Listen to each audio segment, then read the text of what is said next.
പത്തിലക്കറി കേരളത്തിൽ കർക്കിടക മാസത്തിൽ ആരോഗ്യ സംരക്ഷണത്തിനായി തയ്യാറാക്കുന്ന പരമ്പരാഗത വിഭവമാണ് ഈ പത്തിലക്കറി. വിഷാംശമില്ലാത്തതും ഔഷധ ഗുണമുള്ളതുമായ 10 തരം ഇലകൾ ചേർത്താണ് ഇത് ഉണ്ടാക്കുന്നത്. സാധാരണ ഉപയോഗിക്കുന്ന ഇലകൾ ഇവയൊക്കെയാണ്: കുമ്പളം, മത്തൻ, വെള്ളരി, താള്, തകര, ചേമ്പ്, ചീര, തഴുതാമ, ചേന, കീഴാർനെല്ലി. ചിലരാകട്ടെ ഈ തഴുതാവ, മുക്കൂറ്റി, കൊടുത്തൂവ, കൂവളം, പയർ എന്നിവയുടെ ഇലകളും ഉപയോഗിച്ച് വരാറുണ്ട്. എല്ലാം തളിരിലകളാണ് ഉപയോഗിക്കേണ്ടത്. ഇനി ഇതൊന്നും കിട്ടിയില്ലെങ്കിലും ഉള്ളത് വെച്ചിട്ട് നമുക്ക് ഉണ്ടാക്കാം.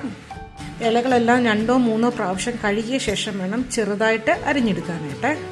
ചേമ്പിലെടുക്കുമ്പോൾ പ്രത്യേകം ശ്രദ്ധിക്കേണ്ട കാര്യം, അത് ചൊറിയുന്നതാണെങ്കിൽ കുറച്ച് ഉപ്പും പുളിവെള്ളവും ഉള്ള വെള്ളത്തിലിട്ട് അരിഞ്ഞ് വെച്ച ശേഷം വേണം അത് എടുത്ത് ഉപയോഗിക്കാനായിട്ട്.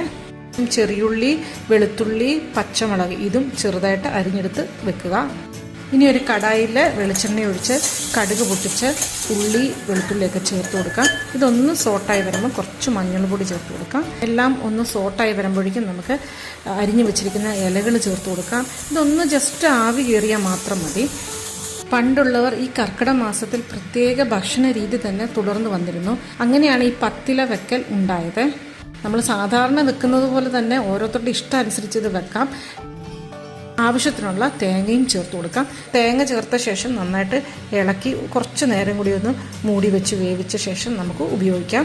ശരീരത്തിന് രോഗപ്രതിരോധ ശേഷി ആർജിക്കാൻ ഏറ്റവും നല്ല കാലമാണ് ഈ കർക്കിടക മാസം എന്ന് പറയുന്നത്. അതുകൊണ്ടാണ് ഇതുപോലുള്ള ഇലക്കറികൾ കഴിക്കണമെന്ന് പറയുന്നത്. അപ്പോൾ എല്ലാവരും ഉണ്ടാക്കി നോക്കുക. അപ്പോൾ എല്ലാവർക്കും ബൈ. Thank you.